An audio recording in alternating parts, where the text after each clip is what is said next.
Welcome to another edition of This Old Crack House. As you'll notice, I have a Basement Jesus shirt on today because we are going to have our conversation with Basement Jesus at the end of this video. I promised you that we would have episodic conversations with Basement Jesus, and I let you down the last one. Basement Jesus had to be moved. There was construction going on and a lot of shit getting thrown away, and I had to save Basement Jesus. He saves me. He saves all of us. But this time I got to return the favor and save him from a dumpster heap. New developments in the house. It got worse. I need to spend a lot more money removing and building and replacing things. And an interesting story for you. After I had purchased the home, one of the young hoodlums that lived here turned on the water. He had just let the hose go all along the side of the house and let the water run on the inside of the house so that the basement would flood. Because that's what normal people do. The asshole kid that used to live here with his mom. Shut up, dog. Basement Jesus would say it flooded for 40 days and 40 nights until the water authority literally kicked in a little bit more of the basement hole that we've seen, slid in, and then turned off the water main. Well, let's go inside. I had to remove Jesus out of the basement because we were getting a whole bunch of trash out of here. And so right now, because the basement is redone and new and fantastic-ish, we're going to return Basement Jesus to the basement so that he may bless this house. This will be Basement Jesus' new home. And after we're done showing you after I'm done showing you the basement, we're gonna come back here. We're gonna have a conversation with Basement Jesus. He has inspired us all to forgive and inspired me to redo this house. We got rid of 10 feet of wall on this side, the entire front area, and 10 feet of wall on that side of the front. It all got redone. I don't know what this cool metal stripping is, but I think that it takes all the moisture that runs alongside the wall and tells it to go fuck off.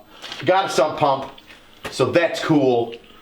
The weird thing about it is that it pokes out the front, kind of like the house has like a long skinny white dick, and it just kind of dribbles out the front of it, like me. Okay, so new sump pump from Frank's basement, the fantastic new wall. Join me this way as we see the newness. The only bad thing about it is that even though the roof above the porch works, like we're underneath the porch right now, rain comes in from the side on the porch, some of it drips through here and then drips in the basement. I don't know what I'm gonna do. Maybe spray some good stuff on it or redo the floor so that the paint like seals it. I don't know. Somebody that's smarter than me write something in the comments so I know what I'm doing. The nice poured concrete looks much nicer than the old shitty concrete that is all water damaged because the people here are pieces of shit. Sorry, Jesus. Okay, so we'll go to the back and I'll show you what they repaired in the back. So originally what we were gonna do down here is, we were gonna take the wall and bring it right across here and then just fill this area with fill. But then the way that it looked and the way that these corners were, my foundation man Frank was like, no, we're gonna do it this way, we're gonna fix it right, we're gonna make sure that none of the basement gets all jacked up. So we replaced this entire part of the wall over here, and then this corner here, because this was the one that you could hand fuck. You could just hand jam your hand through it like Bruce Lee. Devastating. This beam is going to be replaced. I believe this and this beam, this Y beam, are going to be replaced because they were soaked so full of fucking water. When I had the foundation guy come in, he's like, hey, listen, I'm going to water test these beams for you for free, like just to check them out. And he's like, they're like over 20% like water damage. Like they're waterlogged, they're trash. He's like, I don't even know how it's holding up the house. They haven't gotten done yet because what I have to do is I have to remove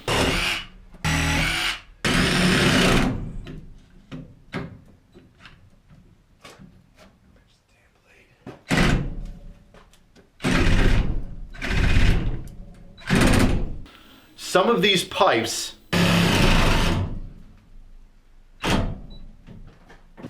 I did it again. Come on, you bastard. That are going up to the radiators in all the different rooms because they're in the way of the beams. Oh, come on. And for some reason, this isn't the only fucking house I've seen it in.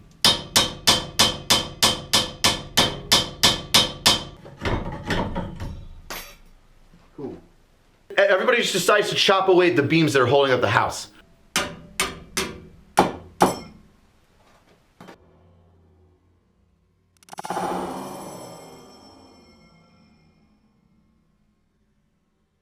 And that's why you wear safety glasses. Unless you're me and an idiot. They're like, oh hey, like 6 inches out of this beam that's holding up your fucking home? Yeah, sure, just take like that whole beam, cut it in half, don't support it at all. There's other beams that'll take care of that shit. Just cut it out and put a pipe in it, because that pipe is super important. Well, that hurt.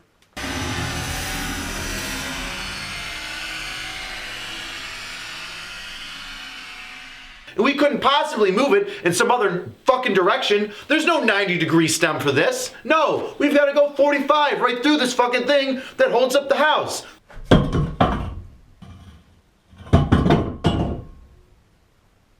Strongest damn thing in the house is the telephone line. That's the kind of sense that people make here when you own a dope house and you want to heat it. Have they died? No. Are you surprised? I am. So the beams had to be replaced because the idiots before me decided to cut huge chunks of them out as if they were human versions of termites. Now here's the shitty part of the story. When I was gonna cut these away, I had a plumber come in and I was like, hey man, I got this old school boiler system with a brand new boiler. The boiler's only a year old. Why don't you come in here and look at it and see what needs updating? And then I'll go from there with your recommendation. Not good news. Could it get worse? Of course it can. This is the crack house from hell. Let me bring you around to the boiler and show you the bad news. When the plumber came in and I told him what I kind of wanted to do, like, hey, can you remove all the piping? Can we remove some of it? Can we keep some of it so that it's the most cost effective for me? And he looks at me and says, you don't want to know. Yes, and that's what through my mind is absolutely like just emptiness and shit. I said, what's the deal? You'll notice that there's a little water droplet right there. Now, that's not the only one that is there. There are many throughout the entire system. And you'd be like, oh, that's just condensation, AC. Like, that ain't no thing. No. For everybody that's grown up in the Northeast, you know what that means. It means that the pipes froze with water in them, and the water expands, and then it pulls away. So now this is a leak, so this has to get repaired. Well, so does this one, because that one leaks. So do a couple cracks in some of the other pipes. So does the fucking 1-year-old boiler, because it flooded when they flooded the GD in house. Sorry, Jesus. The brand new boiler that New York State gave to this crackhead lady, because of HEAP, which is housing, what's HEAP stand for? I don't know. Look up what HEAP stands for. It's like heat and energy program, heat assistance energy program. So basically she got this fucking furnace for free, just about, and then decided, oh, well, I'm losing my house because I didn't pay my taxes. Screw it. I'll just let the world fall apart and everything in here can just expand with frozen water and explode. Every fucking radiator has a crack in it. Like here. And here. Can't forget about here. This long son of a bitch right here in the kitchen. This too. Oh, yeah. This one, it's rusty as fuck. This one, oh. This one too. It's trapped in the wall. Just like the dead bodies and demons that haunt this place. And if you know anything about radiators, there's no point in fixing it, you just need a new radiator. Now, if you need a visual representation of, I'm just seeing little cracks here, like that doesn't seem like a big deal. Well, one, shut your fucking mouth, it is, because you don't know anything about plumbing if you don't think that a little leak is a big issue. Or two, you're like, well, that doesn't look horrible, I really don't understand what you mean by this frozen water expanding and breaking these pipes. They all look to be somewhat intact, although rusty. Follow me. So this is what it looks like when your pipes have water in them, and then you, as a shitty person, decide that, yeah, fuck it, and I'm just gonna walk away like a gigantic turd, leaving the anus of Satan and getting flushed down the toilet to New Jersey. This is a 1/4 inch, 3/8 inch thick steel piping that got the fucking ass end blown out of it, so much so that I could fucking fist it. But I don't want to because I don't want to get tetanus.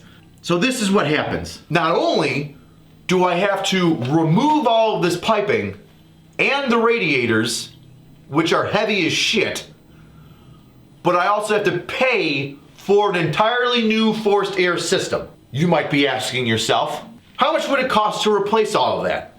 Just under $20,000. That is a real, hey man, I'm just looking at it, rough numbers, it is gonna be 20 grand. Oof. And that's like using PEX. But I gotta replace all the radiators. Where am I gonna get some nice radiators? What about baseboard? Well, fuck baseboard. So what do?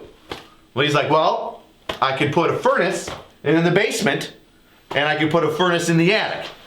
And then we'll have the furnace shoot hot air up for the first floor, and the attic furnace shoot hot air down from the second floor, from the attic. I go, cool, how much is that gonna cost? $11,000. Yeah, so that's my best bet is to rip it all out myself and then have him come in and do it. But it's springtime now, Corona's in the air. So do I even do that now? Do I do more demo? Yes, I think I'm gonna do more demo. And in that demo, am I gonna remove this heating system? Yes, that's probably my next step. Along with gutting the bathroom, because that thing is an absolute hepatitis trap. So that's where I'm at. So feel free to buy more Basement Jesus shirts as you enjoy watching me spend ridiculous amounts of money trying to rehab a crack house and save my soul.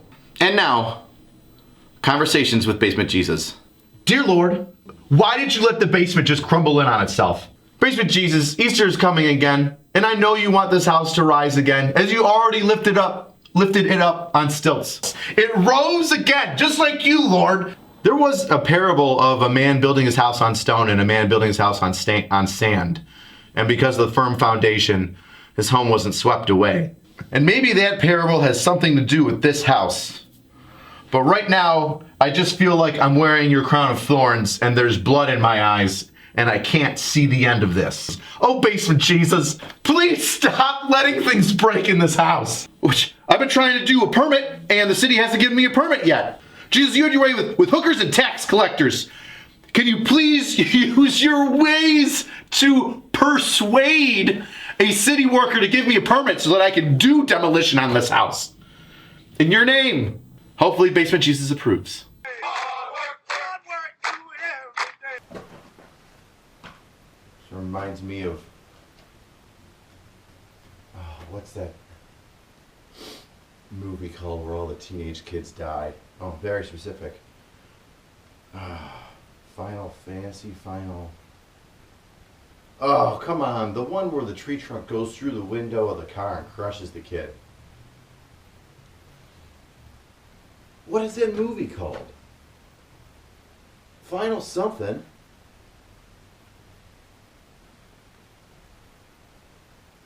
Final what?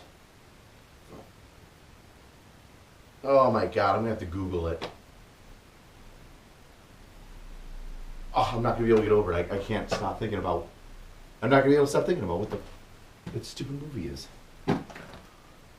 Why do I have Final Fantasy stuck in my head? It should be Final. Ah. If you're wondering why I'm standing out here in the cold, freezing my balls off, it's because the crack house doesn't have heat right now. And you can help me out with that by purchasing a This Old Crack House shirt, much like this. It comes in a bunch of different colors. And for every shirt that you buy, I get less and less in debt for this horrible decision that I made. And you might be thinking to yourself, well, why should I help out this idiot for making a poor life choice? And I hear ya. Trust me, I do. But consider this. You're watching my horrible, miserable existence and getting off in it. So consider it more of a trade, as you get to see me suffer and laugh at my horrible inconvenience of buying this home and sinking into debt in exchange for a cool t-shirt and stickers.